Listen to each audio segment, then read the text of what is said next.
नमस्कार, आप देख रहे हैं जीटी न्यूज। मैं हूं आपके साथ भावना नैयर। देश और दुनिया की बड़ी और अहम खबरों को लेकर हम हाजिर हैं। खबरों को विस्तार से जानने उससे पहले नजर डाल लेते हैं इस वक्त के हेडलाइंस पर। पीएम मोदी की अध्यक्षता में नीति आयोग की गवर्निंग काउंसिल की बैठक, 2047 के रोड मैप पर मंथन। राज्यों और केंद्र शासित प्रदेशों के मुख्यमंत्रियों की मौजूदगी।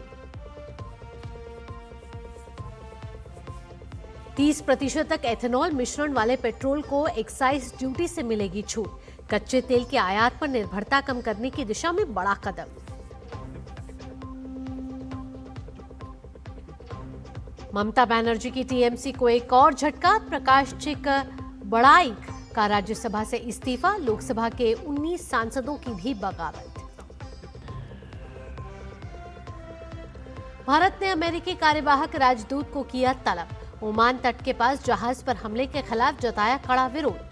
भारतीय चालक दल के 3 सदस्य अब भी लापता।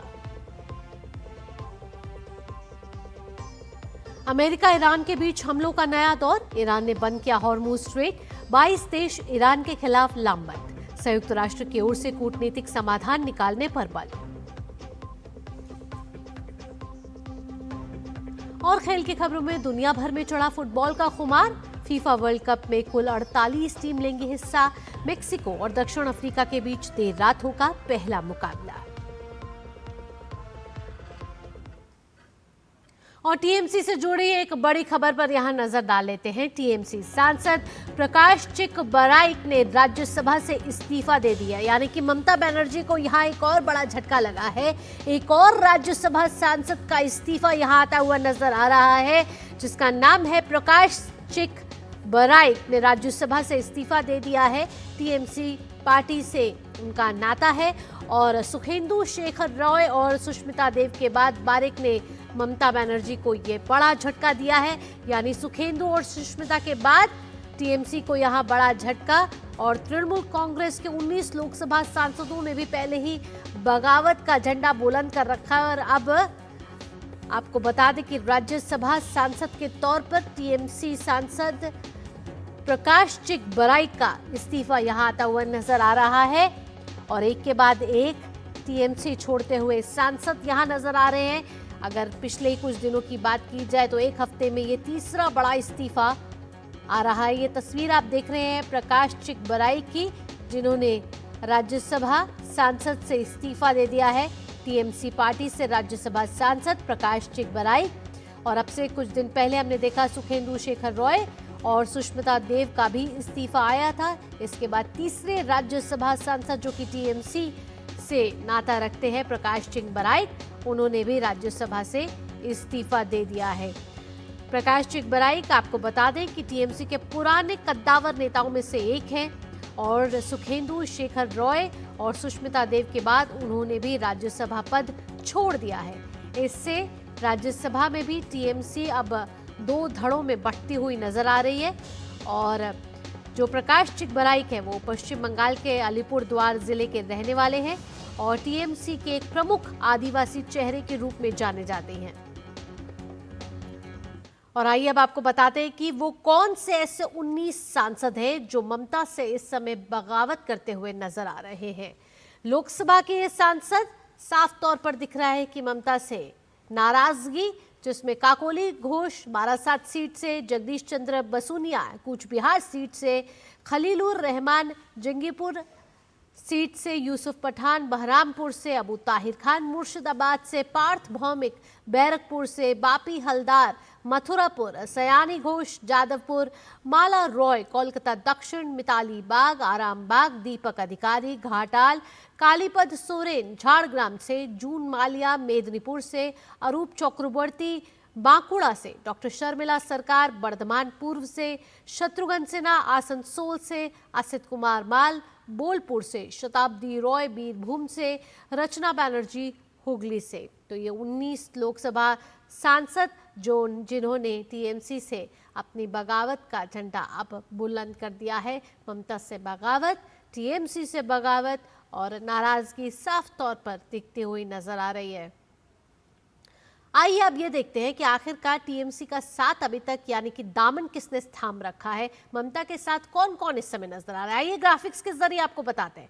महुआ मोइत्रा कृष्णानगर सीट से सौगत रॉय, दमदम सीट से प्रतिभा मंडल, जयानगर से अभिषेक बनर्जी जो कि उनके भतीजे हैं, डायमंड हार्बर से सुदीप बंदोपाध्याय, कोलकाता उत्तर से प्रसून बैनर्जी, हावड़ा से सजदा अहमद, उलुबेरिया से कल्याण बनर्जी, श्रीरामपुर से कीर्ति आजाद, वर्धमान दुर्गापुर से ये सभी सांसद जिन्होंने अभी भी ममता का साथ नहीं छोड़ा है। तो इस समय हमारे साथ हमारे संवाददाता सौरभ दत्ता ज्यादा जानकारी के साथ जुड़ रहे हैं। सीधा सौरभ का रुख करते हैं। सौरभ, एक और ममता को बड़ा झटका लगता हुआ 3 राज्यसभा सांसदों ने पिछले कुछ ही दिनों में ममता का साथ छोड़ दिया। इसके साथ अगर लोकसभा सांसदों की बात की जाए तो करीब करीब 19 सांसद हैं जो बगावत के सुर टीएमसी से अब साफ तौर पर नजर आ रहे हैं। यानी कि जो साथ पहले बड़ा लंबा हुआ करता था, इसमें बड़े बड़े कद्दावर नेता भी हैं और अभी जो प्रकाश चिंपी है वो भी बहुत कद्दावर नेता टीएमसी के, आदिवासी चेहरा। ऐसे में एक एक करके इन सांसदों का छोड़ना कहीं ना कहीं टीएमसी की ताकत को कमजोर कर रहा है। भावना, देखिए, प्रकाश चिक बराइक वो नेता है जिसको सामने रखकर उत्तरी बंगाल में टीएमसी अपना दबदबा वहां पर बनाए रखने की कोशिश में थे। अलीपुरदुआर, जलपाईगुड़ी, ये जो पूरा बेल्ट है, इसमें प्रकाश चिक बराइक ही उनका सबसे बड़ा फेस था। लेकिन प्रकाश चिक बराइक भी अब अपने पद से इस्तीफा दे दिए हैं और भी बहुत सारे नाम सामने आ रहे हैं। राज्यसभा से 13 से अभी तो 10 हो गए हैं, पर टीएमसी का 3 सांसद उनको छोड़ गए राज्यसभा से। और इधर लोकसभा में भी ये जो संख्या ये 20 से ज्यादा होने की संभावनाएं हैं, वो भी आज और कल में स्पष्ट होगा, ऐसा माना जा रहा है। स्पीकर ओम बिरला चंडीगढ़ से लौट चुके हैं, तो अभी उनकी जो चिट्ठी है वो सचिवालय तक पहुंच जाएगी, ऐसा मानना है। तो आगे चलकर ये जो पूरी जो स्थिति है, इस पूरी स्थिति में एक बात तय है कि चाहे लोकसभा हो, चाहे राज्यसभा, विधानसभा हो या फिर पुरसभा, राज्य के अंदर सभी लोग अभिषेक बनर्जी की जो लीडरशिप है उनको सवालों के कटघरे में खड़ा कर रहे हैं। उनका साफ कहना है, राज्यसभा के सांसद कह रहे हैं कि वहां पर डेरेक अभिषेक के जो क्लोज माने जाते हैं, डेरेक ओब्रायन, उनका रवैया ऐसा था, किसी को बोलने की इजाजत नहीं थी, कोई कुछ बोल नहीं पाते थे, तो एक तानाशाही चलता था। लोकसभा में भी यही कहना है कि बहुत सारे नेता सांसद है जो उनको बोलने नहीं दिया जाता था, और लोकसभा राज्य में भी वही हाल है। तो अभिषेक बनर्जी फिर भी आप देखिए, जो नई तरीके से जो समिति सभी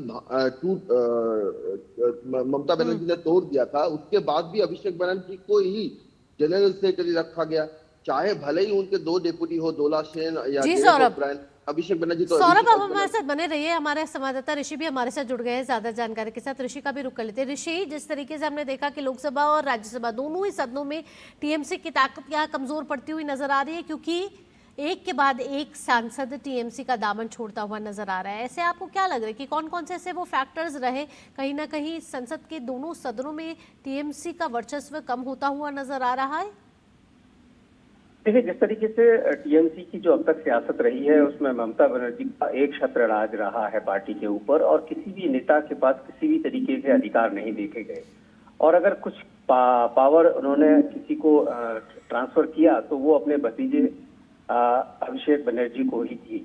अब उसके बाद जिस तरीके से हम जानते हैं कि सत्ता अब उनके हाथ में नहीं है, ऐसे में जो सियासत है और जो नेता है अब अपने मन की सुन रहे हैं, और निश्चित तौर से जिस तरीके से कंट्रोल उनके ऊपर रखा गया था, ये उसी का दुष्परिणाम है कि आज ममता बनर्जी अलग थलग पड़ती नजर आ रही हैं। एक सप्ताह में 3 सांसदों का इस्तीफा देना किसी भी पार्टी के लिए ये बहुत बड़ी चुनौती होता है, और साथ ही साथ ऐसे में जबकि ये सिलसिला आगे भी अब चलता हुआ दिखाई दे रहा है। तृणमूल कांग्रेस की राज्यसभा में 13 सीटें रही हैं, 3 इस्तीफे आ चुके हैं, 3 और बताए जा रहे हैं कि अगले सप्ताह आ जाएंगे। तो ये जो पूरी कवायद है जिसमें कि ममता बनर्जी को अब एक बड़ी चुनौती, जिसे कहा जाए कि 28 साल की सियासत में अब उन्हें अपने अस्तित्व के लिए लड़ना पड़ रहा है, और निश्चित तौर से उनके नेता अब उनके साथ नहीं है। जिस तरीके से जनता ने उनका साथ छोड़ा पश्चिम बंगाल में, उसी तरीके से अब उनके नेता भी उनके साथ छोड़ रहे हैं। ये कहीं ना कहीं उनकी सियासत, उनके नेतृत्व और उन्होंने जिस तरीके की सियासत अब तक की है, चाहे वो पश्चिम बंगाल में हो और चाहे वो देश में हो, ये उसी का परिणाम है कि आज ममता बनर्जी के जो साथी रहे हैं वो उनका साथ छोड़ते चले जा रहे हैं। आज का जो इस्तीफा है काफी महत्वपूर्ण है। अगर हम बात करें प्रकाश चिक बड़ाई, जो कि टीएमसी के जो कद्दावर सांसद के तौर पर देखे जाते हैं, आदिवासी नेता हैं और इसका उनकी जो टीएमसी की सियासत में बड़ा असर पड़ेगा। तो ऐसे में उनका पार्टी का साथ छोड़ना और जिस तरीके से सुवेंदु शेखर राज, सुष्मिता देव, इन लोगों ने इस्तीफा दिया, अब अन्य की भी अगर चर्चाएं हो रही हैं कि और भी इस्तीफे आ सकते हैं, तो ये बड़ी चुनौती है उनके लिए। जी बिल्कुल ऋषि, आप हमारे साथ जुड़े रहिए। हमारे साथ सौरभ भी जुड़े हैं। सौरभ, जिस तरीके से हमने देखा कि ममता बनर्जी की पार्टी से विधानसभा में 80 विधायक जीते थे, जिसमें से 58 ने अब अलग गुट बना लिया है और ऋतव्रत बैनर्जी को अपना नेता भी मान लिया है, यानी कि अब टीएमसी से ही निकलता हुआ एक अलग गुट नजर आ रहा है बंगाल में। भावना देखिए, वो 58 नहीं, अभी वो 64 हो चुका है और कल ही ऋतव्रत बैनर्जी ने जो स्टेटमेंट दिया था वो 64 हो चुका है अब तक। और आने वाले बादल अधिवेशन भी आ रहे हैं, राज्य में भी बादल अधिवेशन होगा, तो तब तक और भी ये संख्या बढ़ेगा, ऐसा भी ऋतव्रत बैनर्जी का दावा है। और बहुत सारे चौंकाने वाले विधायक भी अब देखने को मिलेंगे, ऐसा उनका कहना है। तो कहीं ना कहीं जाके सब जो ममता बनर्जी का दामन छोड़ रहे हैं, इसका एक बड़ा कारण, जैसे ऋषि जी भी बोल रहे थे कि अभिषेक बनर्जी हैं। और सबसे बड़ी बात है कि जो लोग अभी ममता बनर्जी को छोड़ रहे हैं, जो ममता बनर्जी के साथ 20-25 साल से हैं, वो तो छोड़ ही रहे हैं, लेकिन अभिषेक बनर्जी जिन लोगों को टिकट दिए थे, जिन लोगों को सांसद बनाए, जैसे प्रकाश चिक बराई, ये अभिषेक बनर्जी ने उनको टीएमसी में ले आए हैं। सायोनी घोष टॉलीवुड एक्ट्रेस थे, उनको पॉलिटिकल एरिया में आकर संगठन में उनको दायित्व देना, उनको जादवपुर से टिकट देना, ये सब अभिषेक बनर्जी के मर्जी से हो रहा है। आज वो सायोनी घोष भी अभिषेक बनर्जी का दामन छोड़ रहे हैं और जो पुराने हैं वो भी छोड़ रहे हैं, जो नए आए हैं वो भी छोड़ रहे हैं। ये सबसे बड़ी बात है टीएमसी के लिए। ये सवाल टीएमसी को उठा रहे हैं, तो फिर आप लोगों ने टिकट दिया किसको था? जो आपके साथ नहीं है, सिर्फ एक चुनाव में हारने के बाद वो चले जा रहे हैं, कोई भी कारण हो, ये सवाल भी टीएमसी को फेस करना पड़ रहा है। तो ये इसका बड़ा असर सिर्फ ये नहीं कि जो आज चले जा रहे हैं, जो अभी तक हैं, जो पुराने वर्कर्स थे, वो भी लगातार ये सवाल उठा रहे हैं। ये सौरभ, इसमें अगर देखें कि जिस तरीके से आप कह रहे हो कि जो अनुभवी सांसद थे वो भी कहीं ना कहीं टीएमसी का दामन छोड़ रहे हैं, जो सालों से टीएमसी के साथ थे और दल को मजबूत बनाते हुए नजर आते हैं, इसके साथ साथ जिन युवा कार्यकर्ताओं को और युवा सांसदों को भी, जिनको अभिषेक बनर्जी ने मौका दिया और पार्टी में शामिल किया, वो भी कहीं ना कहीं दामन छोड़ रहे हैं। फैक्टर्स क्या क्या रहे ऐसे? देखिए, इसका फैक्टर्स, पहली बात तो ये है, वो सामने कह रहे हैं कि जो हार हुआ वो हार का कोई विश्लेषण नहीं हुआ कि ये हार क्यों हुआ। तो ये जो कहने का मतलब है, मतलब इस बार जो चुनाव का जो कैंडिडेट से लेकर प्रचार तक सब बारे में फाइनल डिसीजन एक ही व्यक्ति था, अभिषेक बनर्जी। तो फिर अगर विश्लेषण नहीं हुआ तो क्यों नहीं हुआ? मतलब ये सवाल उठ रहा था, भतीजों की जो खामियां हैं वो गिनवाने नहीं चाहते हैं। आप 6 मई को ममता बनर्जी ने सभी सांसद विधायकों को कहा कि आप स्टैंडिंग ओवेशन दो अभिषेक बनर्जी को, उसने बहुत अच्छा काम किया है। ये बात सबको हजम नहीं हुआ, क्योंकि जो इतनी बड़ी हार जिस नेता ने सामने से लीड किया, वो ये भी ना माने कि कहीं ना कहीं गलती हो गया, तो आगे कैसे बढ़ेंगे आप तो गलतियां मानकर, गलती से सीख कर आगे बढ़ेंगे। ये एक बात है। दूसरी बात ये है कि पिछले दिनों पार्टी चला कैसे? पार्टी चला एक कॉर्पोरेट स्टाइल में। आईपैक, जिसको उन्होंने अपना सलाहकार मानकर जिनको दिया था, उनकी बातें ज्यादा चलती थी। जो अनुभवी लीडर्स है उनकी बात सुनी नहीं जाती थी। अगर वो कोई इलाके से कोई सजेशन देते हैं तो उनको कहा जाता कि जैसा कहा जा रहा है वैसा ही आप कीजिए, ज्यादा बोलने की जरूरत नहीं है। तो एक तरफ से एक टॉप टू डाउन कम्युनिकेशन था और उसमें आप कुछ सुझाव भी नहीं दे सकते, कुछ बोल भी नहीं सकते। तो मुख्य मुद्दा कहीं ना कहीं ये रहा कि हार तो हुई, लेकिन हार के बाद मंथन नहीं हुआ और कहीं ना कहीं ये विधायकों, सांसदों में नाराजगी का एक बड़ा कारण रहा। सौरभ, आप हमारे साथ जुड़े रहिए, ऋषि आप हमारे साथ जुड़े रहिए। यहाँ में एक छोटा सा ब्रेक लेना है, लेकिन ब्रेक के बाद क्यों इतने सांसद और विधायक टीएमसी का साथ छोड़ रहे हैं और उसके बाद एक अलग गुट यहाँ पे बनता हुआ नजर आ रहा है। रुक रहे एक छोटे से ब्रेक के लिए, ब्रेक के बाद इस चर्चा को आगे बढ़ाएंगे। आप जुड़े रहिए डीटी न्यूज के साथ।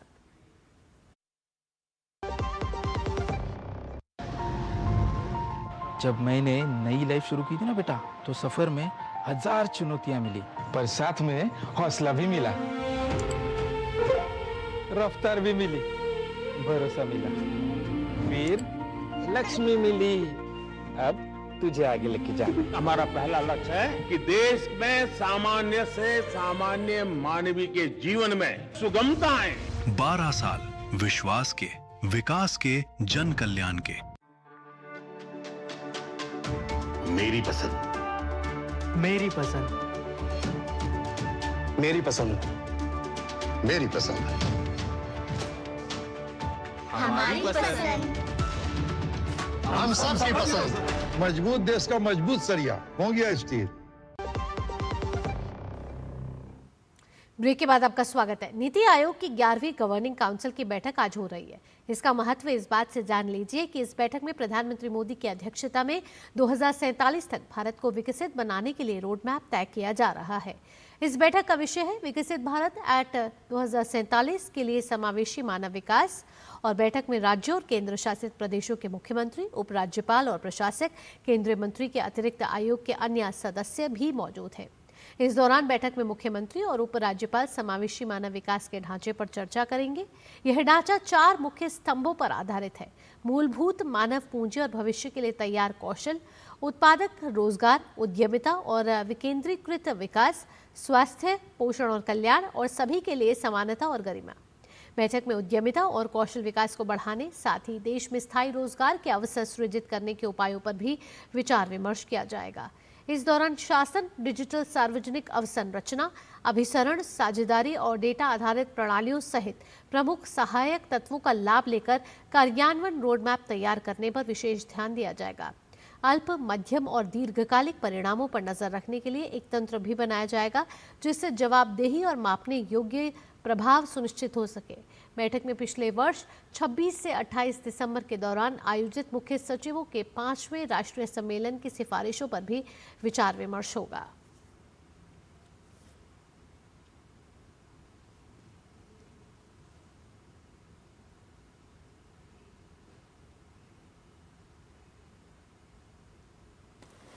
तो इस समय नीति आयोग की एक बड़ी बैठक चल रही है। शैलेंद्र मिश्र हमारे संवाददाता हमारे साथ जुड़ गए। शैलेंद्र, क्या है इस बैठक का मुख्य उद्देश्य? क्योंकि अगर प्रधानमंत्री नरेंद्र मोदी का ये विजन है कि भारत को 2047 तक विकसित भारत बनाना है, तो राज्यों के साथ समन्वय बनाना होगा, और नीति आयोग में भी जो बड़े अधिकारी हैं उसको लेकर ये जो बैठक है कितनी अहम है आज की?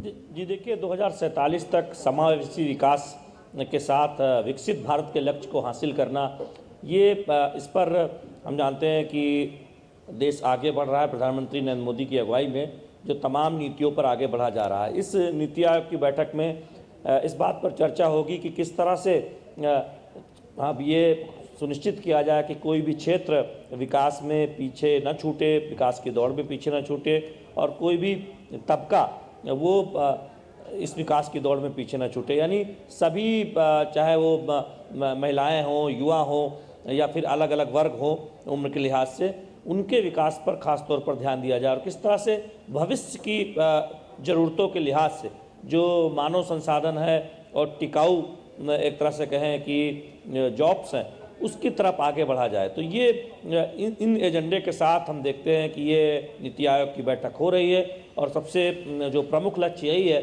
कि 2047 तक विकसित भारत कैसे बनाया जाए। अब उसके अलग अलग पहलू होते हैं कि किस तरह से हम नए जॉब्स क्रिएट करें, किस तरह से हम भविष्य की तकनीक के हिसाब से आगे बढ़ें, कैसे हम समावेशी विकास पर आगे बढ़ते हुए इस लक्ष्य को हासिल करें, और उसके लिए जो कुछ जरूरी कदम है। चूँकि मानव संसाधन बुनियादी जो एक सबसे बड़ी बात है कि जो हमारे पास प्रचुर मानव संसाधन है, उसका कौशल विकास कैसे हो, उनको नई नई तकनीक से कौशल युक्त किया जाए, जिससे वो 2047 तक विकसित भारत के लक्ष्य को हासिल करने में अपनी भूमिका शानदार तरीके से निभा पाए। दूसरी बात यह है कि समावेशी विकास की बात ये होती है तो फिर हर क्षेत्र के लिहाज से या फिर उम्र के लिहाज से सभी को ये आगे ले जाने की एक पूरा रोड मैप हो, जिसमें हर क्षेत्र आगे आए, हर क्षेत्र में विकास की जो रफ्तार है वो तेज की जा सके, हर आयु वर्ग के लोगों को आगे बढ़ाया जा सके, और साथ ही साथ जो अलग अलग इनकम ग्रुप है उनको भी सभी को अवसर मिले, चाहे मिडिल क्लास हो या फिर बिल्कुल। और प्रधानमंत्री नरेंद्र मोदी का विजन भी यही रहा है कि अंत्योदय तक हर किसी को, हर किसी के हित में कहीं ना कहीं ये योजनाएं लाभकारी हो। और इसी वजह से जिस तरीके से 12 साल का कार्यकाल भी हमने देखा, उसमें कुछ इसी तरीके से आगे बढ़ती हुई सरकार नजर आ रही है। और अब 2047 का जो विजन है, उसका जो रोड मैप है, उसकी तैयारी के लिए नीति आयोग की बैठक बेहद ही महत्वपूर्ण मानी जा रही है। शैलेंद्र, तमाम जानकारियों के साथ आपका बहुत बहुत धन्यवाद। कैबिनेट का एक और महत्वपूर्ण फैसला गुजरात के शहरी परिवहन से जुड़ा हुआ है। अहमदाबाद में यातायात को सुगम और प्रदूषण मुक्त बनाने के लिए अहमदाबाद मेट्रो रेल परियोजना के फेज 2A को मंजूरी दे दी गई है। यह नया कॉरिडोर कोटेश्वर रोड से एयरपोर्ट तक का होगा। 6 किलोमीटर लंबे इस मेट्रो कॉरिडोर में 5 आधुनिक स्टेशन बनाए जाएंगे, जिस पर कुल करीब 2169 करोड़ रुपए की लागत आएगी। नए फेज के चालू होने के बाद अहमदाबाद गांधीनगर का सक्रिय मेट्रो रेल नेटवर्क बढ़कर 77.63 किलोमीटर लंबा हो जाएगा। यह कॉरिडोर न केवल एयरपोर्ट कनेक्टिविटी को मजबूत करेगा, बल्कि शहर में ट्रैफिक जाम की समस्या को भी कम करेगा। आज का भारत दुनिया की सबसे तेजी से बढ़ती हुई इकोनॉमी है। हमारे शहर इस ग्रोथ का इंजन है। ये सिर्फ सिटीज नहीं, ग्रोथ क्लस्टर्स हैं। भारत सरकार का फोकस क्लियर है, इन क्लस्टर्स को इंफ्रास्ट्रक्चर और कनेक्टिविटी से वर्ल्ड क्लास बनाना। ऐसा ही एक क्लस्टर है अहमदाबाद गांधीनगर।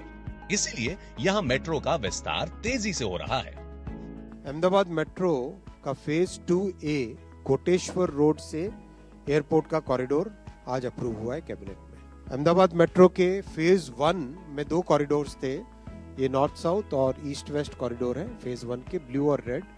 फेज 2 में बने थे ये जो ग्रीन वाला आपको दिखता है वो वाला कॉरिडोर और ब्लू कॉरिडोर फेज 2B। आज जो अप्रूव हुआ है वो कॉरिडोर है कोटेश्वर से लेके एयरपोर्ट तक का कॉरिडोर। इसमें 5 स्टेशन होंगे, 6 किलोमीटर का ये स्ट्रेच है। Sardar Patel sports enclave commonwealth games के लिए जो बन रहा है उसको एयरपोर्ट से कनेक्टिविटी इस मेट्रो के माध्यम से मिलेगी। 2030 में कॉमनवेल्थ गेम्स अहमदाबाद में होने वाले हैं। Main venue Sardar Patel sports enclave Motera, जहां Narendra Modi stadium, aquatics centre, tennis centre, indoor arena सब बन रहा है। और अहमदाबाद एयरपोर्ट भी रैपिडली एक्सपैंड हो रहा है। इतने बड़े स्केल के डेवलपमेंट के लिए चाहिए एक स्ट्रॉन्ग मॉडर्न ट्रांसपोर्ट सिस्टम। अब एयरपोर्ट तक direct metro, high speed rail, railway व बस स्टेशन से जुड़ा एक सीमलेस मल्टी मॉडल नेटवर्क। यह सिर्फ एक मेट्रो लाइन नहीं, बल्कि नए भारत के ग्रोथ क्लस्टर को वर्ल्ड क्लास बनाने का अगला कदम है। रेल मंत्री अश्विनी वैष्णव ने आज जयपुर में मोदी सरकार की 12 सालों की उपलब्धियों पर कहा कि सभी देशवासियों को ऐसा नेतृत्व मिला है जो बहुत संवेदनशील है और सभी देशवासियों की जरूरत को समझते हैं। प्रधानमंत्री मोदी के नेतृत्व में देश विकसित भारत की ओर तेजी से आगे बढ़ रहा है। रेल मंत्री ने साथ ही कहा कि मोदी सरकार के 12 साल की तुलना करें तो पिछले 50 सालों से ज्यादा विकास इन 12 सालों में हुआ है।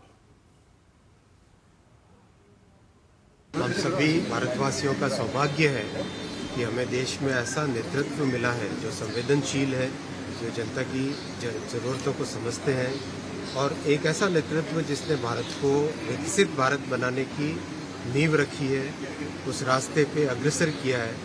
और 1950 से लेके 1990 तक के अगर हम देखें 4 दशक, जिसमें प्राइमरीली कांग्रेस का राज था, उस पूरे पीरियड को अगर कंपेयर करें ये पिछले 12 वर्षों के पीरियड से, तो आप देखोगे कितना बड़ा परिवर्तन आया है। देश में जो सुधार हुआ है उसे कोई भी अगर न्यूट्रल पर्सन अगर कंपेयर करे तो 50-60 वर्षों के काम के बनिस्पत ये 12 वर्षों का काम आगे बैठता है। Sir, Amrit Bharat station bulletin में आगे बढ़ते हैं। ओमान तट के पास भारतीय चालक दल वाले वाणिज्यिक पोत पर हुए हमले को लेकर भारत ने कड़ा विरोध दर्ज कराया है।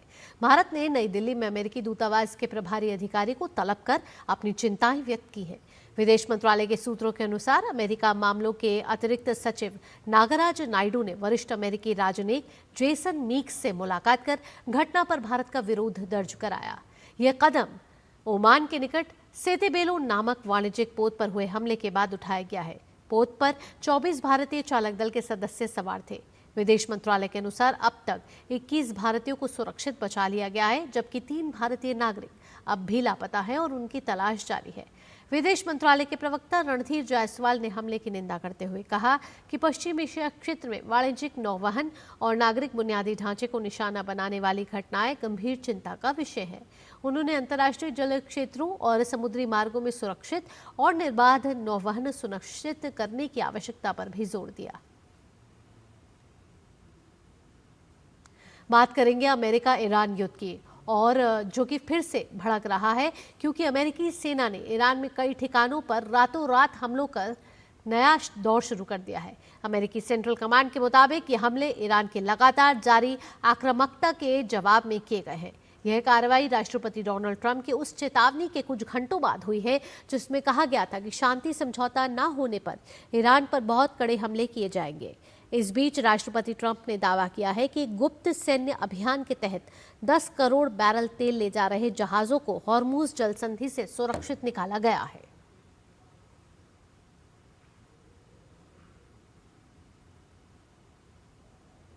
तो हमलों का नया दौर यहां से शुरू होता हुआ नजर आ रहा है, यानी अमेरिका ईरान एक बार फिर आमने सामने है। और ग्राफिक्स के जरिए आप देख रहे हैं कि किस तरीके से अमेरिका ने एक बार फिर ईरान को चेतावनी दी है और हमलों की कार्रवाई एक बार फिर से शुरू होती हुई नजर आ रही है। ईरान के ऊपर उड़ान भर रहे अमेरिकी विमान, और अमेरिका कहना है कि ये सब सेल्फ डिफेंस के लिए किया जा रहा है, आगे हमले का विकल्प खुला है। वहीं ईरानी मीडिया के मुताबिक दक्षिणी ईरान के सीरीक, कंगन, बंदर अब्बास और मिनाप शहरों में धमाकों की खबरें आई हैं। जवाब में ईरान ने हॉर्मुज स्ट्रेट बंद करने का ऐलान किया है। ईरान की शीर्ष सैन्य कमान ने चेतावनी दी है कि हॉर्मुज स्ट्रेट से गुजरने की कोशिश करने वाले किसी भी जहाज पर गोलीबारी की जाएगी। ईरान ने आरोप लगाया है कि अमेरिकी हमलों में 10 गांवों को पेयजल आपूर्ति करने वाले जलाशयों को निशाना बनाया गया है, जो अंतर्राष्ट्रीय कानून का उल्लंघन है।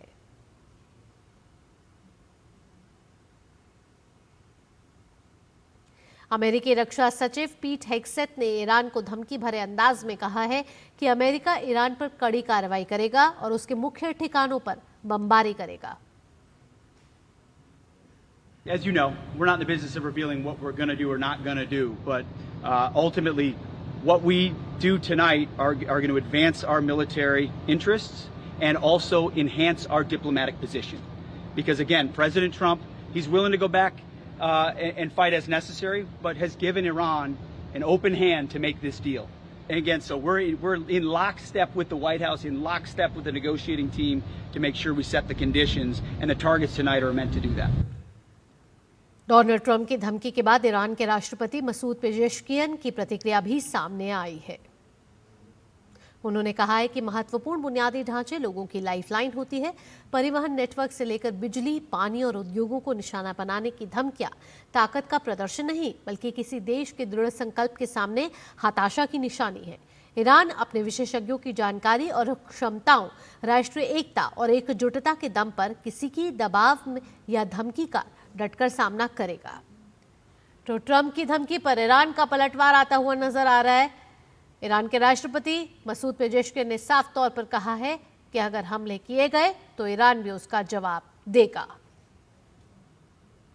ईरान अमेरिका संघर्ष में तनाव बढ़ता ही जा रहा है, जिससे ईरान की मुश्किलें भी बढ़ सकती हैं। दरअसल 22 से ज्यादा देश ईरान के खिलाफ आ चुके हैं और इन देशों में अमेरिका, ब्रिटेन प्रमुख है। 22 देशों ने ईरान पर आरोप लगाया है कि वह विदेशों में रहने वाले लोगों को धमकाने, अपहरण करने और हमलों की साजिश रचने में शामिल है। और इन लोगों में भी यहूदी, पत्रकार और ईरानी विरोधी लोग प्रमुख रूप से शामिल हैं। इन देशों ने संयुक्त बयान में इन गतिविधियों को तुरंत रोकने की मांग की है और नागरिक सुरक्षा को सर्वोच्च प्राथमिकता बताया है। आरोप ईरान की IRGC, कुदस फोर्स और खुफिया एजेंसियों पर है। तो इस समय ईरान कहीं ना कहीं मुश्किल में पड़ता हुआ नजर आ रहा है, क्योंकि 22 देश इस समय ईरान का खुलकर उसके खिलाफ बोल रहे हैं। ईरानी विरोधियों को धमकाने और किडनैपिंग का आरोप है। रेवोल्यूशनरी गार्ड्स और कुछ फोर्स की भी निंदा यहां की जा रही है इन 22 देशों की तरफ से।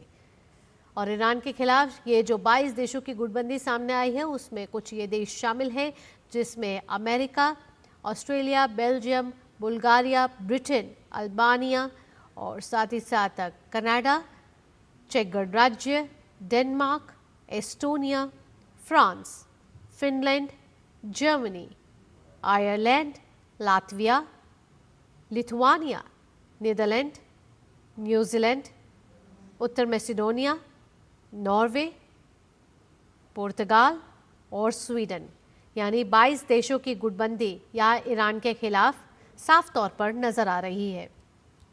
और इस समय हमारे संवाददाता अखिलेश सुमन हमारे साथ जुड़ गए, ज्यादा जानकारी उनसे ले लेते हैं।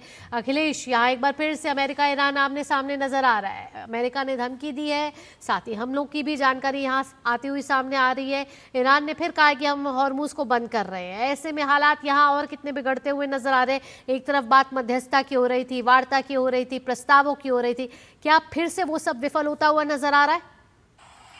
देखिए, निश्चित तौर पे जो सबसे अहम बात है कि ईरान ने फिर से हॉर्मुज को बंद करने की बात कही है।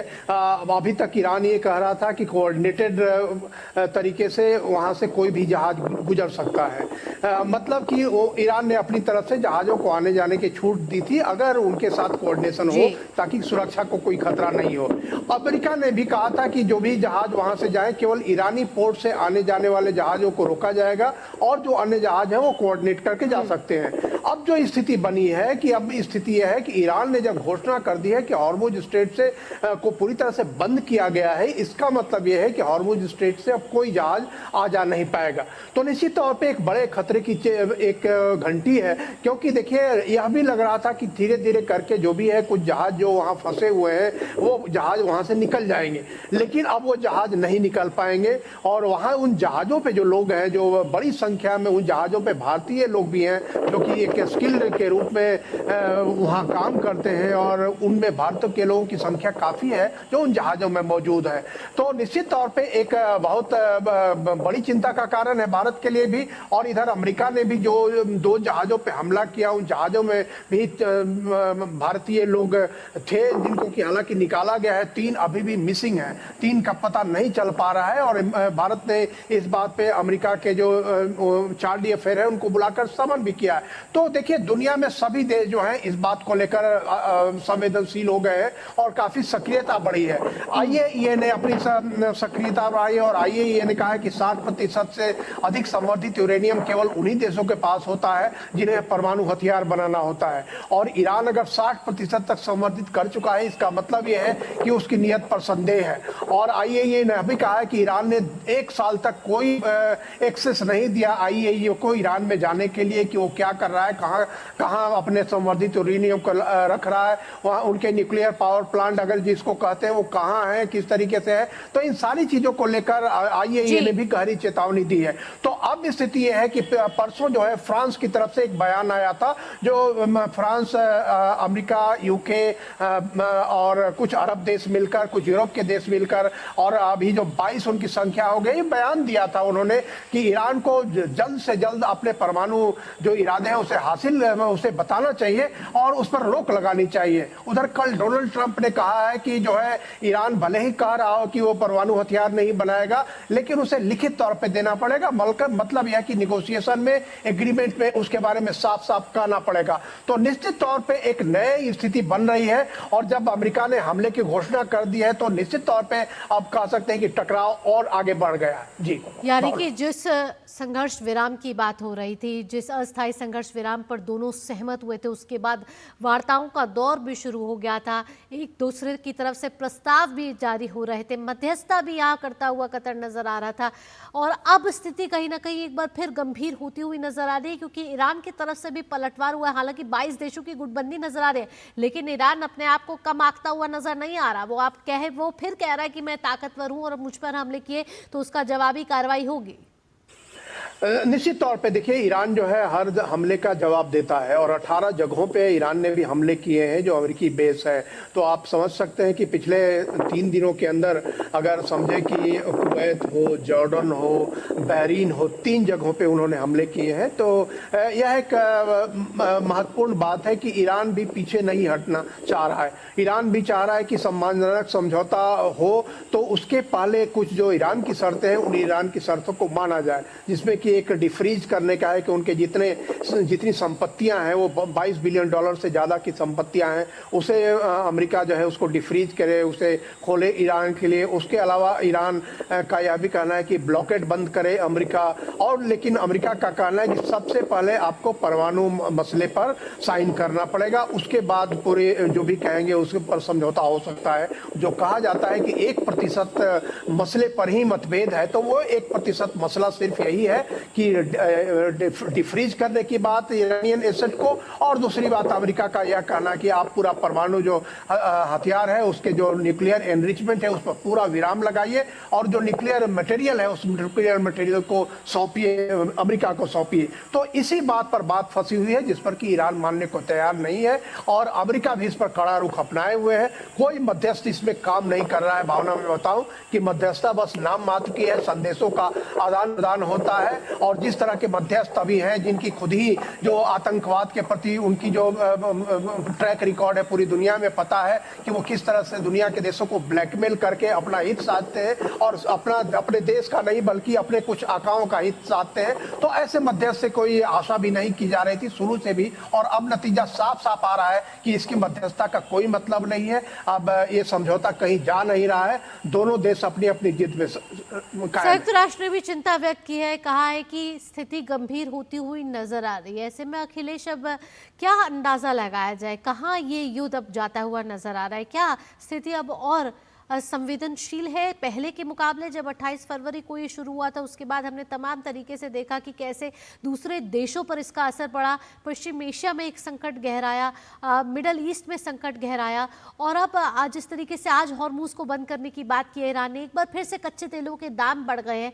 अब क्या लग रहा है, स्थिति किस तरीके से नाजुक बनी हुई है?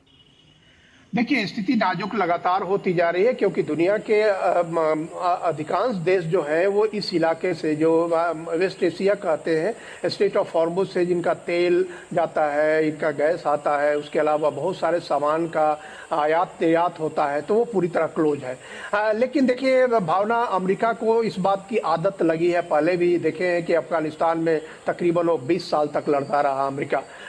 तालिबान को पहले हटाया, फिर लड़ाई चलती रही, तालिबान फिर दोबारा में सत्ता आया, उसके बाद अमेरिका के सैनिक वहाँ से निकले।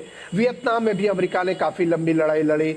आप देखे हैं कि इराक में अमेरिका ने काफी लंबी लड़ाई लड़ी। तो अभी तो कह सकते हैं कि ये मात्र 100 दिनों की लड़ाई अमेरिका ने अभी लड़ी है। इसलिए मुझे लगता है कि अमेरिका ने फिर से अपनी रणनीति को रिकैलिब्रेट किया है और जो एक मैसेजिंग ये जा रहा था कि ईरान जो है काफी मजबूत स्थिति में है और अमेरिका हार मानने की स्थिति में है, अमेरिका चाहता है किसी न किसी तरीके से समझौता हो जाए किसी भी तरीके से। तो यह जो फेस सेविंग की बात तो पूरी दुनिया के मीडिया में चल रही थी, तो अब मुझे लगता है कि अमेरिका इस स्थिति को भांप लिया है और इसके बाद उसने कड़ा रुख अपना लिया है। अमेरिका में जो बार बार ऐसी स्थितियां आती हैं कि रेटिंग घट जाता है किसी राष्ट्रपति का, तो उससे भी राष्ट्रपति चिंतित हो जाते हैं। तो इन सारी स्थितियों को देखकर लग रहा है भावना कि ये लड़ाई जो है अभी और लंबी चलेगी, बशर्ते कि ईरान पर कोई इस तरीके का युद्ध पर कोई विराम लगता हुआ अभी फिलहाल तो नजर नहीं आ रहा, लेकिन स्थिति जरूर संवेदनशील हो गई है ईरान अमेरिका के बीच। इसमें इजराइल का क्या रुख होगा ये भी देखना बड़ा दिलचस्प होने वाला है। अखिलेश, तमाम जानकारियों के साथ आपका बहुत बहुत धन्यवाद। रुक रहे एक छोटे से ब्रेक के लिए, जल्द हाजिर होते हैं और ब्रेक के बाद बात होगी फीफा वर्ल्ड कप की, यानी कि फुटबॉल का जो बुखार है वो आज से सभी को चढ़ने वाला है। किस किस के बीच होगा आज का मैच, बताएंगे आपको इस छोटे से ब्रेक के बाद।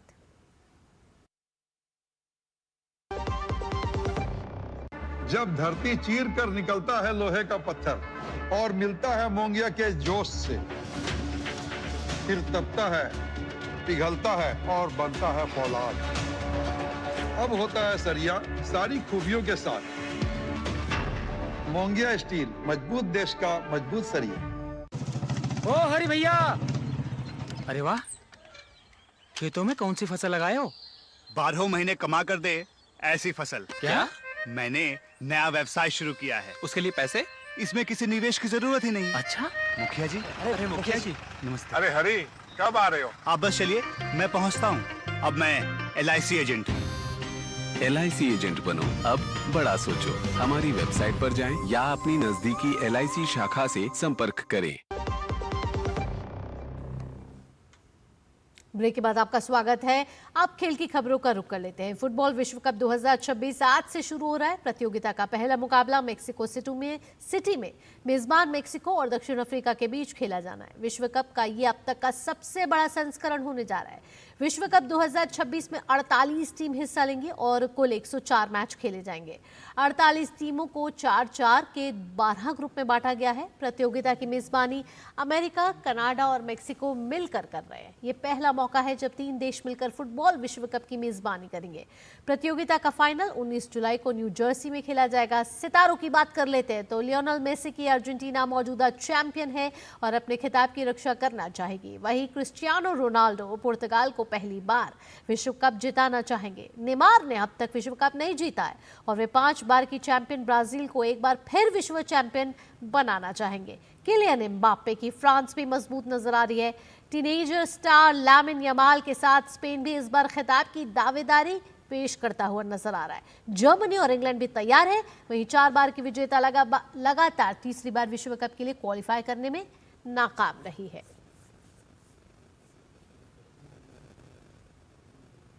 फुटबॉल की बात हो और लियोनेल मेसी और रोनाल्डो की बात ना हो, भला ऐसे कैसे हो सकता है? तो चलिए देखते हैं ये स्पेशल रिपोर्ट।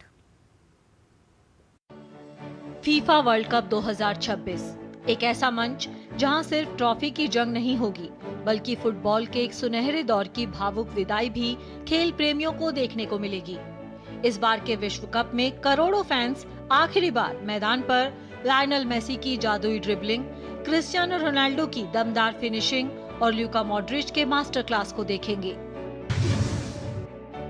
2022 में कतर में हुए विश्व कप में अर्जेंटीना की खिताबी जीत में सबसे अहम भूमिका निभाने वाले विश्व के सर्वश्रेष्ठ फुटबॉलर्स में से एक लायनल मेसी को खेल प्रेमी अंतिम बार विश्व कप जैसी प्रतियोगिता में खेलते देखेंगे। मेसी ने अब तक 5 विश्व कप खेले हैं। उन्होंने 2006, 2010, 2014, 2018 और 2022 के विश्व कप में हिस्सा लिया। विश्व कप में उनके नाम 26 मैच में 13 गोल और 8 असिस्ट दर्ज है। 8 बार बैलों ड'ओर जीत चुके मेसी 39 साल के हो गए हैं और संभवतः आखिरी बार नीली सफेद जर्सी में विश्व कप खेलेंगे। मेसी के नाम सबसे ज्यादा फीफा विश्व कप मैच खेलने का रिकॉर्ड भी दर्ज है। कतर में 2022 का विश्व कप फाइनल मेसी का 26वां विश्व कप मैच था। लायनल मेसी ने फीफा विश्व कप के इतिहास में record 11 bar player of the match का पुरस्कार जीता है। अकेले कतर विश्व कप के दौरान ही उन्हें 5 बार प्लेयर ऑफ द मैच चुना गया था। पिछले 2 दशक से भी अधिक समय से फुटबॉल जगत में अपने पैरों का जादू बिखेरने वाले क्रिस्टियानो रोनाल्डो अभी तक विश्व कप विजेता टीम का हिस्सा नहीं बन पाए हैं। अब 41 साल की उम्र में उनके पास इस खेल की सबसे बड़ी ट्रॉफी जीतने का आखिरी मौका होगा। पुर्तगाल के स्टार खिलाड़ी ने लगभग हर ट्रॉफी अपने नाम की है, लेकिन वे कभी विश्व कप नहीं जीत पाए हैं। 5 बार के बैलों ड'ओर विजेता रोनाल्डो ने पुर्तगाल के लिए 226 मैच में 143 गोल किए हैं, जो कि एक विश्व रिकॉर्ड है। वे अंतर्राष्ट्रीय फुटबॉल के इतिहास में सबसे ज्यादा गोल करने वाले खिलाड़ी हैं। रोनाल्डो ने अब तक 5 फीफा विश्व कप खेले हैं।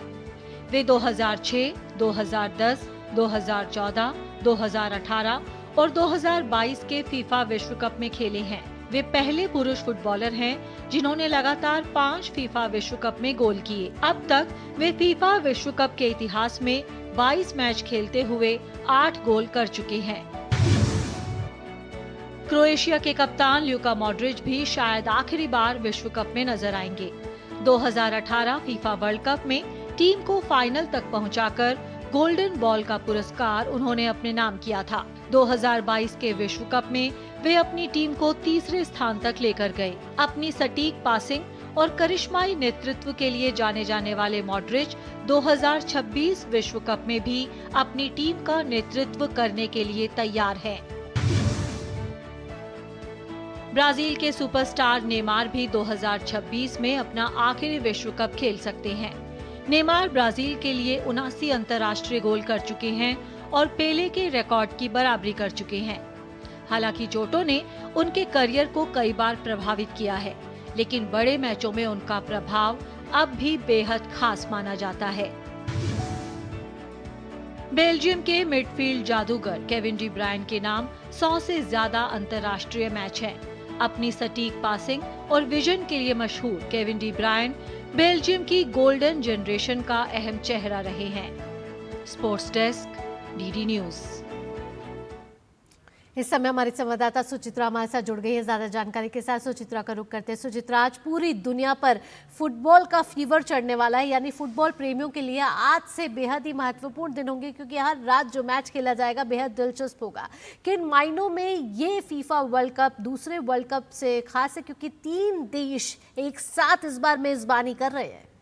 जी बिल्कुल भावना, ये पहली बार है कि 3 देश मिलकर फुटबॉल विश्व कप की मेज़बानी कर रहे हैं। वहीं पहली बार जो फुटबॉल विश्व कप में टीमों की संख्या है वो बढ़ाकर 48 कर दी गई है।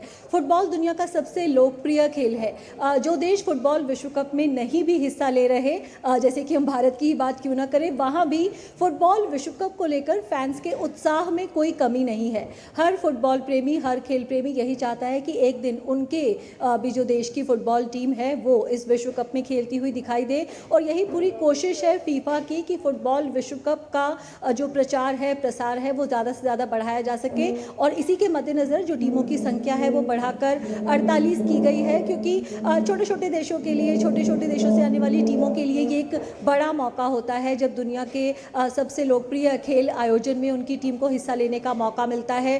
तो ये 48 टीमें हैं। इसके बाद अगले राउंड में 32 टीमें जाएंगी, लेकिन जो इंक्लूसिविटी है वो बढ़ गई है। हर कॉन्टिनेंट का पार्टिसिपेशन रखा गया है, और हम देख सकते हैं कि ये जो टीमें हैं जो पहली बार खेलते हुए नजर आएंगी, जो कि बहुत कम फुटबॉल विश्व कप में खेलते हुए देखी जा सकती हैं, ये भी कई बार उलटफेर ज़रूर कर जाती हैं और सबका ध्यान आकर्षित करने में कामयाब रहती हैं। वहीं मैक्सिको पहला देश बना है जो तीसरी बार इस बार सह मेज़बान के रूप में, लेकिन इससे पहले भी मेज़बानी कर चुका है, तो तीसरी बार उसे फुटबॉल विश्व कप का आयोजन करने का मौका मिला है। और जिस तरह के राजनीतिक हालात इस वक्त हैं दुनिया में, उसके मद्देनजर भी ये जो फुटबॉल विश्व कप है बेहद खास रहने वाला है, क्योंकि फुटबॉल से कहीं ज़्यादा जो फैंस के बीच आपस के जो इक्वेशन है उन पर भी काफ़ी ध्यान रहेगा। मैं बता दूं कि जो ईरान की टीम है उसे अपने मुकाबले अमेरिका में खेलने हैं, लेकिन उसने अपना जो कैंप है वो मैक्सिको में लगाया है, तो मैक्सिको में रहेगी, वहाँ अभ्यास करेगी, लेकिन मुकाबले खेलने के लिए वो अमेरिका आएगी। तो काफी रोचक रहने वाला है ये विश्व कप। सुचित्रा, लेकिन जो सबकी निगाहें हैं ना वो है मेसी रोनाल्डो पर टिकी हुई, क्योंकि कहा जा रहा है कि वो दोनों का ही आखिरी ये विश्व कप हो सकता है, और दोनों रिकॉर्ड बनाने के मुहाने पे खड़े हैं। ऐसे में दोनों के लिए कितना बड़ा और रोचक ये फीफा वर्ल्ड कप होगा, क्योंकि दोनों चाहेंगे इस बार अपनी टीमों को जिताना।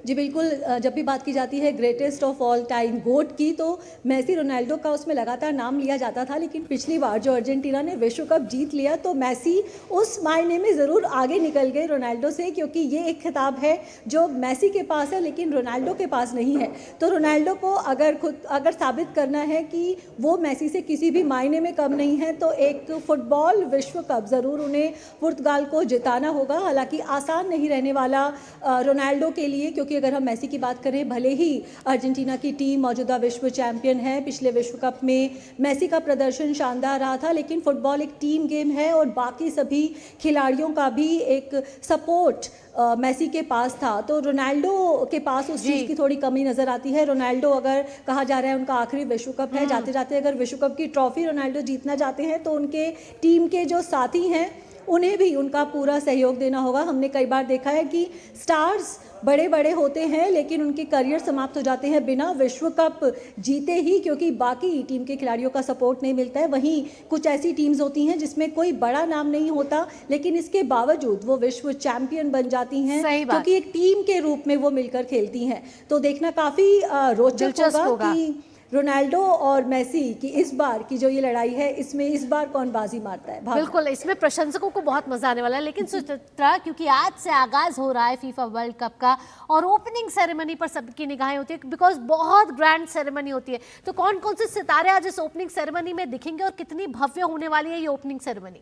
जी बिल्कुल, आज का जो मुकाबला है ये मैक्सिको सिटी में खेला जाएगा, क्योंकि सह मेज़बान हैं, तो मैक्सिको अपने हिसाब से एक छोटी सेरेमनी आयोजित करने जा रहा है। वहीं जब अमेरिका पहले मैच का आयोजन करेगा तो अमेरिका में एक अलग सेरेमनी पहले आयोजित की जाएगी। वहीं लगातार बात की जा रही है कि जिस तरह के वैश्विक हालात बने हुए हैं, हर जगह बात की जा रही है कॉस्ट कटिंग की, फ्यूल को लेकर जिस तरह से चर्चा जारी है, और फुटबॉल वर्ल्ड कप को लेकर एक तरह का क्रिटिसिज्म भी देखने को मिल रहा है, क्योंकि काफ़ी ट्रैवल करना पड़ेगा फैंस को। तो जो आयोजक हैं उन्होंने भी कहीं ना कहीं जिम्मेदारी दिखाते हुए जो ओपनिंग सेरेमनीज़ हैं उसका जो स्केल है वो थोड़ा कम कर दिया है, क्योंकि कोई भी नहीं चाहता कि अपने देश के खेल प्रशंसकों को, फुटबॉल प्रशंसकों को वो नाराज़ करे। वहीं कई जो स्टार्स भी हैं, क्योंकि वो भी अपने फ़ैन बेस को कम नहीं करना चाहते, तो वो भी अंतिम समय पर हाथ वापस खींच रहे हैं ओपनिंग सेरेमनी का हिस्सा बनने से। तो लगातार जो ओपनिंग सेरेमनी का शेड्यूल है वो चेंज हो रहा है। कुछ स्टार जिनका पहले नाम लिया जा रहा था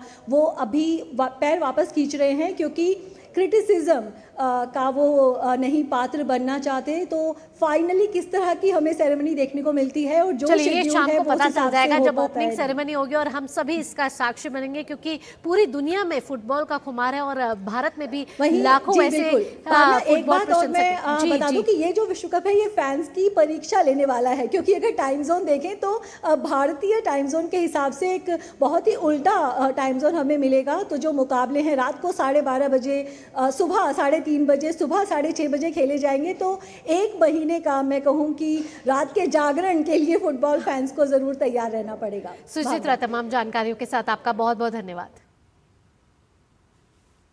आगे बढ़ते हैं। भारत अब दुनिया के एआई केंद्रों में से एक बनने की राह पर तेजी से आगे बढ़ रहा है। एक ऐतिहासिक कदम में टेक दिग्गज मेटा ने रिलायंस इंडस्ट्रीज के साथ साझेदारी की और भारत में अपना पहला एआई सक्षम डेटा सेंटर स्थापित करने जा रहा है। यह देश के डिजिटल इंफ्रास्ट्रक्चर में किए जा रहे सबसे बड़े निवेशों में से एक है। भारत का एआई हब बनने की दिशा में एक नया ऐतिहासिक कदम। मेटा और रिलायंस इंडस्ट्रीज ने गुजरात के जामनगर में मेटा का पहला एआई सक्षम डेटा सेंटर बनाने की घोषणा की है। यह सेंटर 168 मेगावाट क्षमता के साथ शुरू होगा और भविष्य में बढ़ती एआई मांग को देखते हुए और बड़ा किया जा सकेगा। इस निवेश से भारत के डिजिटल इकोसिस्टम को मजबूती मिलेगी और देश वैश्विक एआई मानचित्र पर और अधिक सक्षम बनेगा। यह परियोजना मेटा के लिए भारत के तेजी से बढ़ते यूजर मार्केट में निवेश की प्रतिबद्धता को दर्शाती है। कंपनी का कहना है कि यह डेटा सेंटर उसके उत्पादों और अगली पीढ़ी की एआई तकनीक को भारतीय यूजर्स के करीब लाएगा, साथ ही वैश्विक एआई नेटवर्क को भी मजबूत करेगा। इस सेंटर को पूरी तरह से नवीकरणीय ऊर्जा से संचालित किया जाएगा और इसे समुद्री जल से ठंडा किया जाएगा, जिसमें ऊर्जा और पानी की लागत मेटा वहन करेगा। मेटा के संस्थापक और सीईओ मार्क जुगरबर्ग ने कहा, हमें रिलायंस के साथ मिलकर भारत में अपना पहला एआई सक्षम डेटा सेंटर बनाने पर गर्व है। जामनगर में यह विश्व स्तरीय सुविधा हमारे एआई इंफ्रास्ट्रक्चर को वैश्विक स्तर पर बढ़ाने में मदद करेगी और भारत की अर्थव्यवस्था में हमारे दीर्घकालिक निवेश को और गहरा करेगी। इस घोषणा से मेटा रिलायंस साझेदारी के और भी व्यापक होने का संकेत मिलता है। यह साझेदारी मेटा के जियो प्लेटफॉर्म्स में अरबों डॉलर के निवेश के साथ शुरू हुई थी और अब एआई नवाचार और डिजिटल कनेक्टिविटी तक फैल चुकी है। डेटा सेंटर के अलावा मेटा ने क्लीन मैक्स और फोर्ट पार्टनर एनर्जी के साथ मिलकर भारत में लगभग 1 गीगावाट की नवीकरणीय ऊर्जा परियोजनाओं का भी समर्थन किया है। रिलायंस इंडस्ट्रीज के चेयरमैन और प्रबंध निदेशक मुकेश अंबानी ने कहा है कि मेटा के साथ ये साझेदारी भारत के डिजिटल इंफ्रास्ट्रक्चर के लिए एक नए युग का संकेत है। भारत का पहला built to system AI data center बनाना, जो मेटा जैसी वैश्विक तकनीकी कंपनी के लिए हो, यह दिखाता है कि भारत वैश्विक एआई क्रांति में अग्रणी भूमिका निभाने के लिए पूरी तरह से तैयार है। जैसे जैसे वैश्विक टेक दिग्गज एआई इंफ्रास्ट्रक्चर बनाने की होड़ में हैं, ये साझेदारी भारत को सिर्फ एक बड़ा डिजिटल मार्केट ही नहीं, बल्कि अगली पीढ़ी की आर्टिफिशियल इंटेलिजेंस का एक रणनीतिक हब बनाने में मदद करेगी और वैश्विक एआई क्रांति में देश की बढ़ती भूमिका को और ज्यादा मजबूत करेगी। Bureau report, DD news. इसी के साथ इस बुलेटिन में इतना ही। देश और दुनिया की बाकी खबरों के लिए जुड़े रहिए आप डीडी न्यूज के साथ। दीजिए अनुमति। नमस्कार।